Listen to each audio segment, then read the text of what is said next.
નમસ્કાર મિત્રો, હું ડૉક્ટર જીમી પટેલ, કન્સલ્ટન્ટ ગેસ્ટ્રોએન્ટરોલોજિસ્ટ, હેપેરોલોજિસ્ટ અને એન્ડોસ્કોપિસ્ટ. અત્યારે ઝાયડસ હોસ્પિટલ આણંદની અંદર ફૂલ ટાઈમ કાર્યરત છું. હવે આ જે અઠવાડિયું છે, જે વીક છે, એ GERD વીકના નામે ઓળખાય છે, જેને આપણે કોમન સિમ્ટમ્સ કહીએ એ ગેસ્ટ્રોઇસોફેજલ રિફ્લક્સ ડિસીઝ. તો ગેસ્ટ્રોઇસોફેજલ રિફ્લક્સ ડિસીઝ એ શું છે?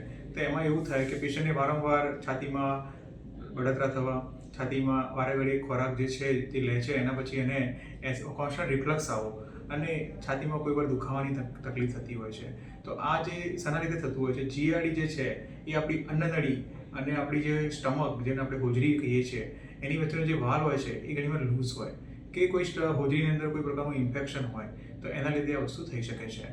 તો નોર્મલી આપણે સિમ્પલ એક એન્ડોસ્કોપી, જેને આપણે અપર જે એન્ડોસ્કોપીના નામથી ઓળખીએ છીએ, એ કરવાથી આપણે એ GERD સિમ્ટમ્સ, જેના લીધે કોઈ આપણી અન્નનળીમાં કોઈ ડેમેજ કે કોઈ હોજરીની કે સ્ટમકની અંદર કોઈ ચાંદા કે આપણે એ પડ્યા છે કે આપણે તપાસ કરી શકીએ છીએ.